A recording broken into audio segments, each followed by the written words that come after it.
Good morning friend, today is the 5th January. We will discuss an editorial from the Hindu. और आज का editorial है shielding SEBI.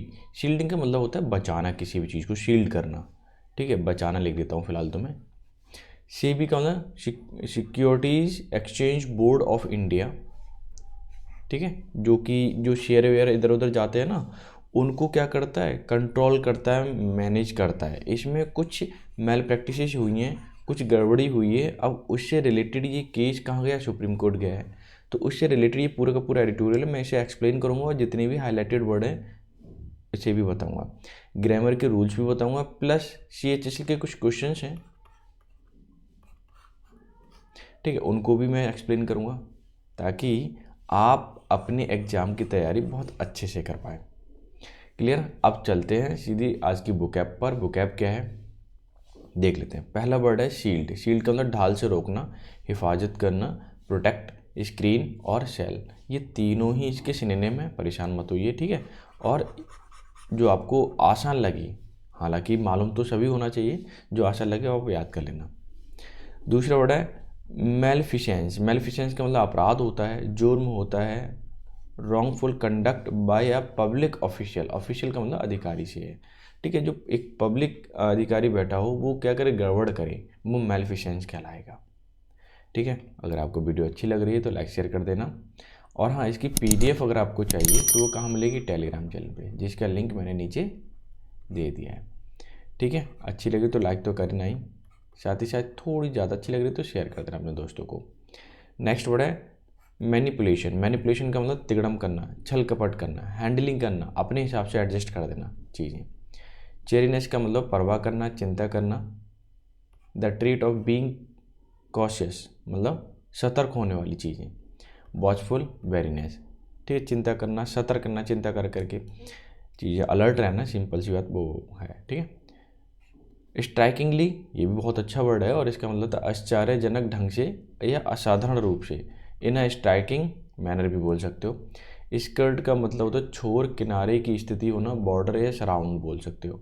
Out skirt करके एक word तुमने सुना होगा, वो इसी से बना हुआ है, मतलब बाहर का एरिया। क्लियर। अच्छा, नेक्स्ट है सीज्ड अपॉन। ये तो सेकंड फॉर्म थर्ड फॉर्म हो गई, बस सीज अपॉन ही होता है, इसका मतलब पकड़ना होता है। अगर ये वर्ब के रूप में आ रहा है तो इसका मतलब ये मान लेना होता है। यूज, एक्सपेक्ट और take advantage of something quickly, किसी चीज़ का जल्दी से फ़ायदा ले लेना, और एंथुजियास्टिकली, बड़े उत्साह के साथ। ठीक है। राउंडली का मतलब ज़बरदस्त तरीके से होता है, in a round manner, bluffly bluntly, bluffly bluntly, ठीक है, पूरी जोरदार तरीके से उसको बोलते हैं। कैप्रिशियस का मतलब मनमौजी होता है, इम्पल्सिव जिसको बोल सकते हैं, या बिम्सिकल भी बोल सकते हैं। नेक्स्ट वर्ड है रिलक्टेंस का मतलब अरुचिकर होता है, अनविलिंगनेस, हेजिटेंसी जिसको हम बोलते हैं। ठीक है, ध्यान रखना, अच्छे वर्ड हैं। परसीव्ड का मतलब समझना, अर्थ लगाना होता है। बिकम कॉन्शियस ऑफ, ठीक है, किसी बारे में अवेयर होना, सिंपल सी बात। या फिर कॉम्प्रीहेंड यानी समझना किसी भी चीज़ को।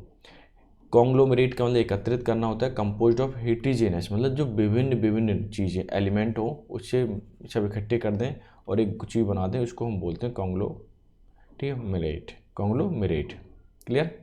वॉच डॉग का मतलब guardian and defender against theft, चोरी करने से बचाना या रक्षा करने वाला, या इलीगल प्रैक्टिसेस को से रक्षा करने वाला, वो वॉच डॉग कहलाता है। अलाक्रिटी का मतलब उत्साह होता है, लिवलीनेस एंड ईगरनेस। क्लियर। फेसिट का मतलब पहलू, पार्स, एस्पेक्ट और सरफेस। तो ये 15 वर्ड थे। आई होप सो आपने इसे एंजॉय किया होगा।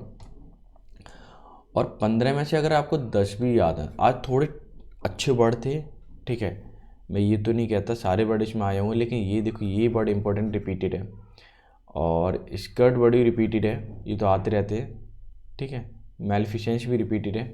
तो ये जो वर्ड है, ऐसा नहीं है कि डायरेक्टली आपको सिनोनिम एंटोनिम में पूछ लिया जाएगा, ये हो सकता है आपको RC में पूछा जाए, तो सेंस कैसे लगाओगे, है ना, इसलिए आपको मालूम होना चाहिए। द हिंदू पढ़ते हो तब तो गजब की बात है, डेली की बेसिस पे पढ़ोगे तो आपका वैसे भी कल्याण हो जाएगा, कोई दिक्कत नहीं, जॉब मिल जाएगी। ठीक है, अब हम चलते हैं नीचे। CHSL Tier 1 का पेपर है 2023 का। इसमें बताना था select the wrongly spelled word, इसमें कौन सी स्पेलिंग गलत है।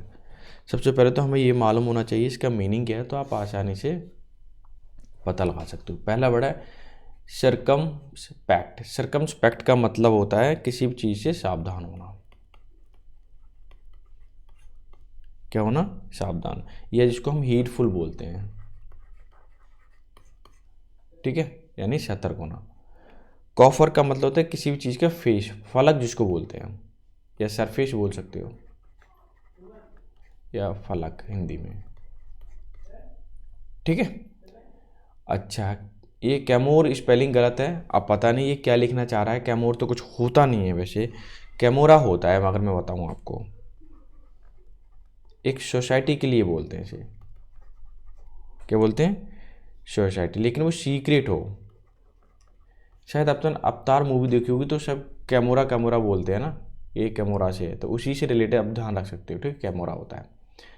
क्लॉइंग का मतलब होता है किसी भी चीज़ को ऐसे तारीफ करना, बार बार अपना काम निकालने के लिए वो चीज़, यानी क्लॉइंग का मतलब खुशामदी बोल सकते हैं ना,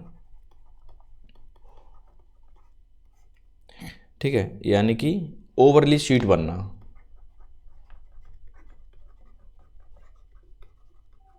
ज़्यादा मीठा बनना, सिंपल सी बात है अगर मैं कहूँ। फिलहाल अगर मैं बात करूँ एरर की, वो इसमें है, स्पेलिंग गलत है। इसकी स्पेलिंग कैमोरा की ये होती है CAMORRA, ठीक है, अगर यही राइटर पूछना चाहता है तो। एग्जामिनर का कहने का मतलब, इसमें नो एरर फाइंड करना है, यानी एरर है या नहीं, एरर से रिलेटेड क्वेश्चन है। पढ़ लेते हैं क्या है। द रिसेंट डिस्कवरी, रिसेंट जब भी बढ़ाया तो समझ लेना प्रेजेंट परफेक्ट टेंस बनेगा, सिंपल सी बात। डिस्कवरीज है, प्लूरल है तो प्लूरल लगा दिया, प्रेजेंट परफेक्ट हो गया, नहीं हो गया। और इसके बाद थर्ड फॉर्म आती है, ये भी ठीक है, होप अबाउट पॉसिबल एप्लीकेशंस, यानी कि ये तो अब समझ में आ गया, ठीक है। अब इसका सेंस लगाते हैं, ग्रामर के रूल के मुताबिक तो सही बैठ गया। अब सेंस लगाते हैं क्या है। रिसेंट डिस्कवरीज, जो हाल फिलहाल की जो खोजें हुई हैं, हैव राइजन, राइजन का मतलब किसी चीज़ को, कोई चीज़ उठे, सेल्फ खुद से उठे, आशाएं उम्मीद जगती हैं पॉसिबल एप्लीकेशंस की, उसके संभवता कोई ना कोई एप्लीकेशंस हो सकता है, यूज हो सकता है। डिस्कवरी से ये क्या संभावनाएं उठती हैं, ठीक है, पहली चीज़। अच्छा, अब मैं सेंस लगा रहा हूँ दूसरा। Recent discoveries have Ryzen hopes, कि डिस्कवरी ने उम्मीदें जगा दी हैं। क्या? उम्मीदें जगा दी हैं।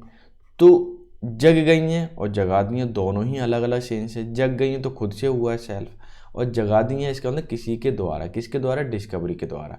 तो फिलहाल अगर अप्रोप्रिएट सेंस देखूं मैं यहाँ पे, रेज होना चाहिए, रेज्ड, ठीक है। तो एरर आपके फर्स्ट पार्ट में है। राइज का मतलब खुद से उठना होता है, और रेज का मतलब किसी चीज़ को उठाना होता है। ये बात आपको अच्छे से समझनी है। और इसका एप्लीकेशन मतलब यूजेस, एप्लीकेशंस का मतलब क्या है? यूज। आपको क्या मालूम होना चाहिए? यूजेस मालूम होना चाहिए। क्लियर? तो एरर कौन से पार्ट में? फर्स्ट पार्ट में। ये थे आज की एरर के क्वेश्चंस भी थे। आपका मिस स्पेल्ड वर्ड भी मैंने आपको बता दिए। वीडियो अच्छी लग रही है तो अब तो शेयर कर देना, ठीक है। अभी कई दिनों बाद वीडियो मिली है, बिकॉज ऑफ मैं कुछ परेशान था, बीमार भी था, ठीक है, कई सारे झंझट में था, इसीलिए मैं बना नहीं पाया। बट अब डेली की बेसिस पे आएगी वीडियो, ठीक है। अब एडिटोरियल पे आ जाते हैं। एडिटोरियल क्या कहता है? शील्डिंग सेबी, यानी सेबी को क्या करना है? बचाना है, इसकी हिफाजत करनी है। Supreme court should have pushed, have के बाद हमेशा विधि आता, ध्यान रखना है, ठीक है। Supreme court should have pushed, उसे धकेलना चाहिए था, पुश करना चाहिए था आगे के लिए। इट टू डू मोर, ज़्यादा करने के लिए, ठीक है। वाइल, जबकि, वाइल का मतलब जबकि। वाइल जब भी आता है एज ए कंजंक्शन के रूप में, तो समझ लेना उसे पहले का सेंटेंस और बाद वाला सेंटेंस का टेंस, सेंटेंस का टेंस, ध्यान देना, सेंटेंस का टेंस लगभग सेम होता है ना, एक समय के लिए। जब दोनों काम हो रहे हो तभी वाइल का यूज किया जाता है दो सेंटेंस को जोड़ने में। क्या बोला है? Supreme court should have pushed to do more, ज़्यादा करने के लिए सुप्रीम कोर्ट को पुश करना चाहिए था, यानी कि कोशिश करनी चाहिए थी। नॉट रिव्यूइंग पॉलिसी एक्शंस, ठीक है, जबकि रिव्यू नहीं करना चाहिए था पॉलिसी एक्शंस की, पॉलिसी पर कितने एक्शंस लिए गए हैं। क्लियर? यानी कि पॉलिसी पे एक्शन लेने की बजाय क्या करना चाहिए, पुश करना चाहिए था कि थोड़ा और कीजिए इन्वेस्टिगेशन वगैरह जो मैल प्रैक्टिसेज हुई हैं ना उसको लेकर के। ठीक है, अब मैं सेंटेंस को हाईलाइट करता हूँ, ठीक है, और एक्सप्लेन कर देता हूँ। Supreme court of India ruling on, rule on का मतलब वैसे तो डिसीजन देना होता है, ठीक है, या शासन करना, हिंदी निकालो तो शासन करना आएगी, लेकिन फिलहाल रूल देने से। अब बैच ऑफ पिटीशन, पिटीशन एक ग्रुप था किसका, पिटीशंस का, उन्होंने क्या किया, कोर्ट में पिटीशन डाली तो उसने सुप्रीम कोर्ट ने क्या दिया, डिसीजन दिया। Filed by wake in wake of US based, ये जो पिटीशन थी ना वो फाइल की गई थी, क्या की गई थी, फाइल की गई थी in wake of, wake of का मतलब किसी के एवज में, किसके एवज में, US based short seller allegation, US based एक कंपनी है, शॉर्ट सेलर है, उनके एलिगेशन से ऑफ मेलफिशेंस के, किसके, मेलफिशेंस मतलब थोड़ी सी गड़बड़ी करना, क्या करना, अपराध करना या गड़बड़ी करना, इंक्लूडिंग जिसमें शामिल था स्टॉक प्राइसेस मैनिपुलेशन, जो एलिगेशन थे उसमें ये भी बताया गया था या बोला गया था कि इसमें मैनिपुलेशन की गई है, तिगड़मबाजी करी गई अपने हिसाब से, at the Adani group of companies, कहाँ पर की गई है, अडानी ग्रुप ऑफ कंपनीज। तभी तो कांग्रेस वाले बोलते रहते हैं कि अडानी ग्रुप ने गड़बड़ की है, ठीक है। Has squarely tossed back to the market regulator's court, कि ये जो मैटर है ना, स्क्वायरली का मतलब ज़बरदस्त रूप से, ऑनेस्ट वे में, डायरेक्ट वे में से ये जो मैटर था इसको उछाल फेंका गया मार्केट के, ठीक है, मार्केट में उसके ऊपर डाल दिया गया। अब ये रेगुलेटर करेगा कौन, कोर्ट। अब अगर मार्केट में आया है, मार्केट के ऊपर सारी चीज़ें लगा दी गई, बोल दी गई कि मार्केट की वजह से हुआ है, लेकिन गड़बड़ी तो है। जब गड़बड़ी है तो रेगुलेटर्स कोर्ट यानी कि जो उनका नियंत्रक है वो क्या करेगा, मैनेज करेगा कि गड़बड़ी कहाँ कहाँ हुई है। ये तो पक्का पता चल गया गड़बड़ी है, एलिगेशंस लगे तो प्रूफ हो रहे हैं, कैसे हुए हैं, क्या हुआ, अभी सब पता चलेगा। The court has opted, has के बाद B3 आता है, कोर्ट ने चुना, to subordinate petitioner and treaties,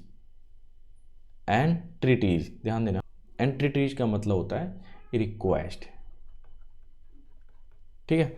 court ने चुना जो छोटे पिटिशनर हैं ना उनकी एंटिटी यानी रिक्वेस्ट को सुना, to the protect large public interest, ताकि जो पब्लिक है बड़े लेवल पे जो जुड़े हुए हैं इस मैटर से उनका ध्यान रखा जा सके, ठीक है, प्रोटेक्ट करना है यानी कि ध्यान रखा जा सकता है लार्ज पब्लिक इंटरेस्ट को।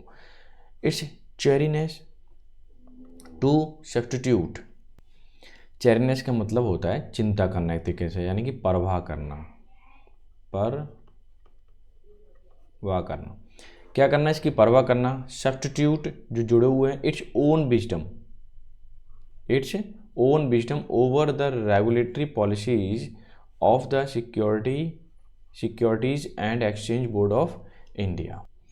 अब देखिए इसका मीनिंग क्या है, देखो ये कहना चाह रहा है कि इट्स ओन विजडम यानी कि अपना खुद का बुद्धि यानी कि दिमाग, ओवर द रेगुलेटरी पॉलिसी, की जो रेगुलेटरी पॉलिसी है इसमें खुद का दिमाग यूज करना है, परवाह करने की बजाय। सब्स्टिट्यूट का मतलब की बजाय या की एवज में होता है, के स्थान पर होता है, ठीक है, किसके, security and exchange board of India. अब इनको क्या, security board of exchange India को क्या करना, थोड़ा सा परवाह करनी है, काम करना है, ऐसा नहीं है दिमाग लगा के काम करना है, ठीक है, दिमाग लगाना है, ऐसा नहीं है नॉर्मली ऐसे ही कर लिया, ऐसा नहीं करना है, थोड़ा रूल्स रेगुलेशन है उसको भी ध्यान में रखना है ताकि लोग मैल प्रैक्टिस ना कर पाएँ।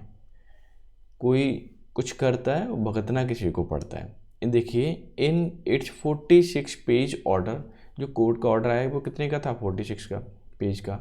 द बेंच हेडेड, बेंच को हैंडल कर रहे थे कौन, या बैठे हुए थे, chief justice of India DY Chandrachud, is emphatic मतलब जोरदार तरीके से, इन ऑब्जर्विंग, ठीक है, इज ऑब्जर्विंग कॉन्टिन्यूस में बना हुआ टेंस है, ठीक है, ऑब्जर्विंग एम्फेटिक मतलब जोरदार तरीके से, that CB has prime facie का मतलब मुख्य यानी कि mainly, conducted a comprehensive investigation, कि वो कॉम्प्रिहेंसिव तरीके से इन्वेस्टिगेशन को क्या किया, कंडक्ट किया, डैट इंस्पायर कॉन्फिडेंस, जिससे क्या आया, लोगों में कॉन्फिडेंस आया और सेबी में भी कॉन्फिडेंस आया कि हाँ काम सही चल रहा है। That the facts of this case do not warrant a transfer of investigation from SEBI. यहाँ तक देखिए पहले। अब देखिए कि जो फैक्ट है, जो सच्चाई है कि इस केस की डू नॉट वारंट, वारंट का मतलब एक अधिकार होता है एक तरीके का, to transfer the investigation from SEBI, कि जो सेबी से कोई ट्रांसफ़र करके मैटर, या ईडी है या फिर सीबीआई है, वो मैटर इन्वेस्टिगेट करे, ऐसा कोई अधिकार नहीं है। ठीक है। Given that prima facie no deliberate inaction और इनएडिक्वेसी। प्राइमा फेसी अगर देखा है, मुख्य तौर पे देखा है कि जानबूझ करके ना तो इसमें कोई इनएक्शन दिखाया गया, नहीं शिथिलता दिखाई गई, ऐसा भी नहीं है। इनएडिक्वेसी कोई अपर्याप्तता दिखाई गई है किसी काम को लेकर के, वो भी नहीं है। Was found in the regulator conduct of its probe. जब इसने इन्वेस्टिगेशन किया सेबी ने, तो ना तो उन्होंने शिथिलता दिखाई और ना ही कोई लिथार्जीनेस दर्शाई, मतलब पूरी तरीके से उन्होंने क्या किया, काम किया जो उन्होंने करना चाहिए था। ठीक है, सेबी ने तो काम किया, बट फिर भी क्या हुआ, मैटर उलझ गया। क्या क्या उलझा, कैसे उलझा, अभी देखो पता चल जाएगा। ठीक है, आगे देखिए, सेंटेंस थोड़ा सा बड़ा हो सकता है, पेशेंस रखिए। स्ट्राइकिंगली का मतलब होता है जोरदार तरीके से, यह आश्चर्यजनक रूप से। ठीक है। The bench has completely skirted, bench ने, कोर्ट ने, बेंच का मतलब कोर्ट ने, स्कर्टेड मतलब दरकिनार कर दिया। फंडामेंटल क्वेश्चन, जो मूलभूत क्वेश्चन था उसको तो दरकिनार कर दिया। That the court appointed expert committee, और कोर्ट ने अपॉइंट किया एक्सपर्ट कमेटी के लिए in its May 2023 report had opted to leave as a matter between SEBI and court.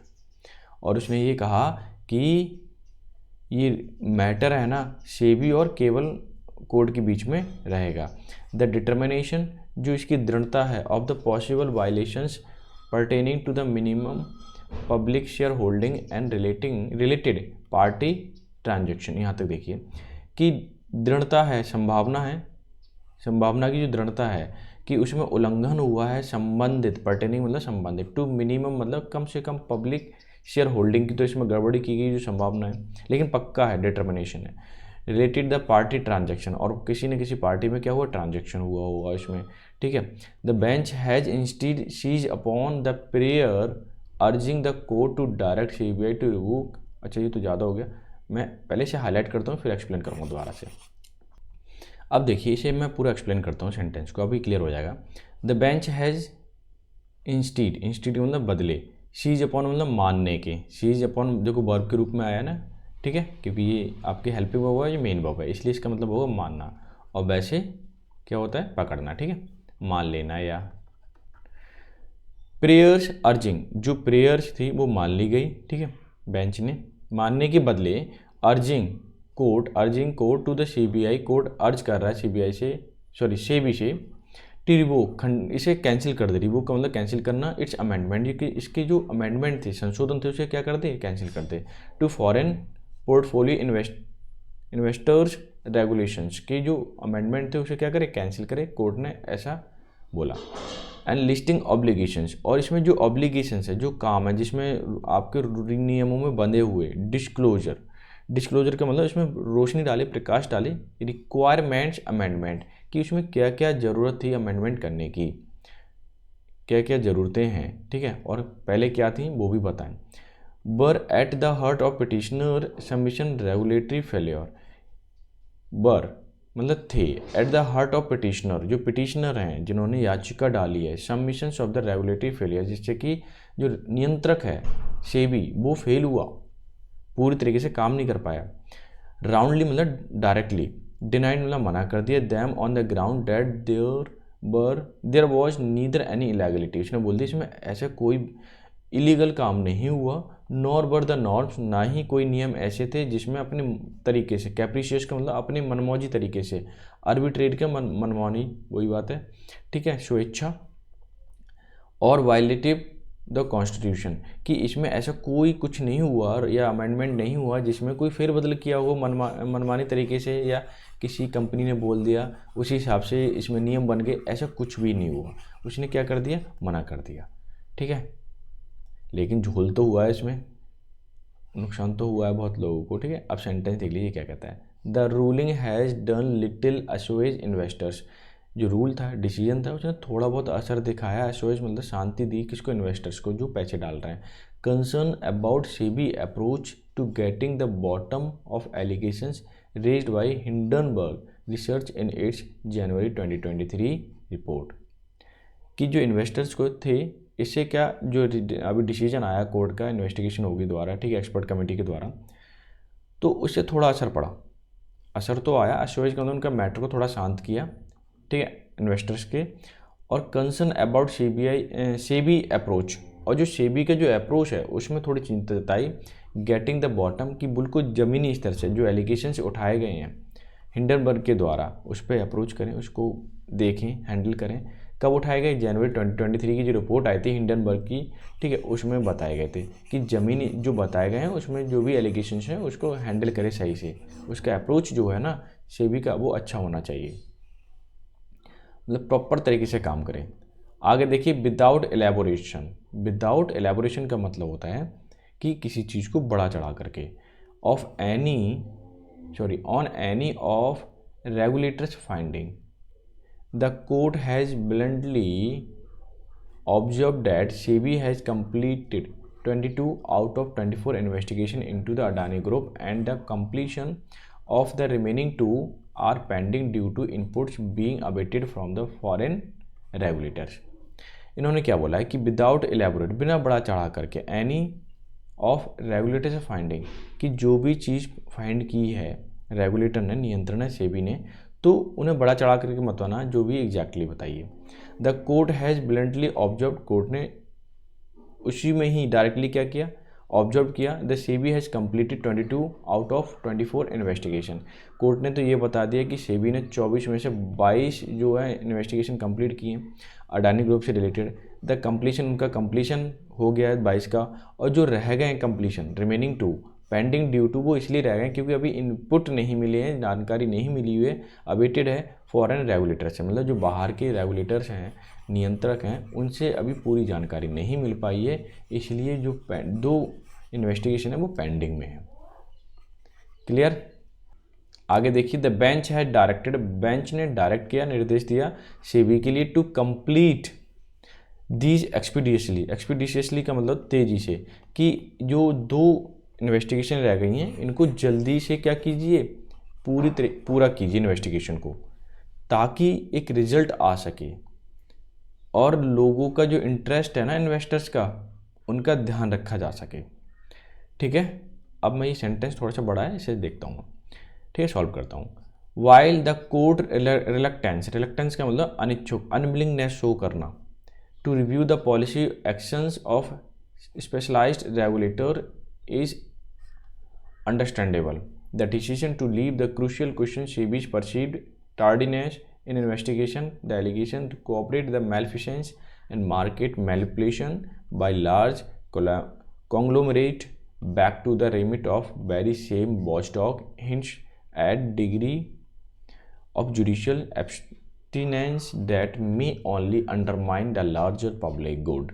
इन्होंने क्या बोला है, while the court reluctance, जब कोर्ट रिलक्टेंस था, अनिच्छुक था रिव्यू करने के लिए पॉलिसी एक्शंस की, जो पॉलिसी थी एक्शंस वाली, उसको लेकर के, और स्पेशलाइज्ड रेगुलेटर की, एक स्पेशलाइज्ड रेगुलेटर को के द्वारा क्या किया जाए, इसको रिव्यू किया जाए, इज़ अंडरस्टैंडेबल, ताकि जो पॉलिसीज हैं वो समझी जा सकें, अंडरस्टैंडेबल हो। The decision to leave the crucial question, जो डिसीजन था ना उसने छोड़ दिया, क्रूशियल मतलब मुख्य, ये महत्वपूर्ण, ठीक है, क्वेश्चन छोड़ दिए सेबी के ऊपर, परसीव समझे टार्डीनेस, जो टार्डीनेस का मतलब होता है एक तरीके से थकावट, उसमें शिथिलता होना, धीरे धीरे होना, ठीक है, इन इन्वेस्टिगेशन, ताकि ये समझा जा सके कि उसमें शिथिलता क्यों है।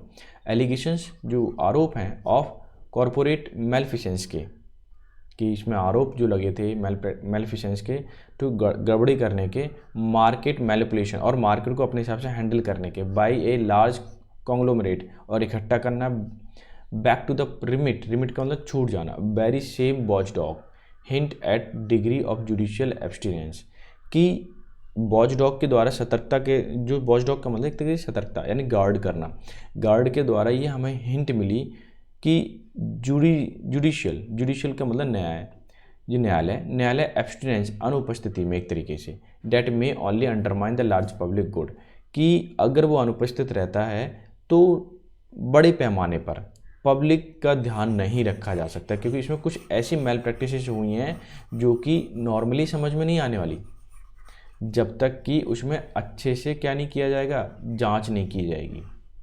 तो वही चीज़ बोला गया है कि कोर्ट इसमें अपने दायरे में लेकर के सही से काम कराए या पॉलिसी को देखे, तब चीज़ें समझ में आएंगी, लेकिन एक्सपर्ट लोग होना चाहिए उसमें, ठीक है। द कोर्ट, अब ये देखिए सेंटेंस क्या कह रहा है, the court is surely, court निश्चित रूप से aware of the past instances, की पुराने उदाहरण, इंस्टांसेस का मतलब उदाहरण, से अवगत है, नॉलेज है कोर्ट को, where it has found SEBI wanting in alacrity, कि सेबी के पास कमी थी उत्साह की, एनफोर्समेंट मतलब लागू करने की, in facet flagged by expert panel appointed in this case as well, कि इसमें क्या होना चाहिए कि इसमें जितने भी जो एक्सपर्ट हैं उनके द्वारा ये फ्लैग किया गया था, बताया गया था पैनल, ठीक है, जो एक्सपर्ट का पैनल थे उनके द्वारा अपॉइंट जो किए गए थे, कि इसमें कहीं ना कहीं सेबी थोड़ी शिथिलता दर्शा रहा है, क्या अलाक्रिटी नहीं है, उत्साह नहीं है, ठीक है, वो चीज़ नहीं दिखा पा रहा है सेबी, ये बताया गया किसके द्वारा, एक्सपर्ट्स के द्वारा। अगर ये चीज़ सही कर ले सेबी तो क्या होगा, शायद ये केस अच्छे से हैंडल हो जाए। After all justice must not only be done with but it must also be seen to be done, आखिरकार justice must not be done, ऐसा नहीं है कि न्याय मिल गया, but it must be seen to be done, लेकिन ये दिखना चाहिए कि हाँ ये हुआ है, न्याय लोगों को मिला है, ये ऐसा होना चाहिए कि अगर कुछ ही चीज़ को गलत हुई है तो उसको सही कर देना ये ज़रूरी नहीं है, सही के साथ साथ पब्लिक को भी दिखना चाहिए, ताकि एक कॉन्फिडेंस पब्लिक का बना रहे, लोग पैसा इन्वेस्ट कर पाएंगे, तभी हो पाएगा जब लोगों को दिखेगा हाँ इसमें न्याय मिलता है, ठीक है। तो ये था आज का एडिटोरियल, आई होप सो आपने एंजॉय किया होगा, थोड़ा टेक्निकल था, टफ था, बट हमें तो थोड़े से रूल्स देखने हैं, अंडरस्टैंड अप्रोच देखना है ओवरऑल, ठीक है, ताकि आप समझ पाएँ, पेपर में बेहतर कर पाएँ, क्लियर। तो ये था आज का एडिटोरियल, बुकैब वगैरह ज़रूर ले लेना, ठीक है, और इसको लिख लेना, प्रैक्टिस कर लिया करो, याद कर लिया करो, ताकि आप बेहतर कर पाएँ पेपर में। मिलते हैं नेक्स्ट सेशन में, तब तक के लिए bye bye, take care, have a good day.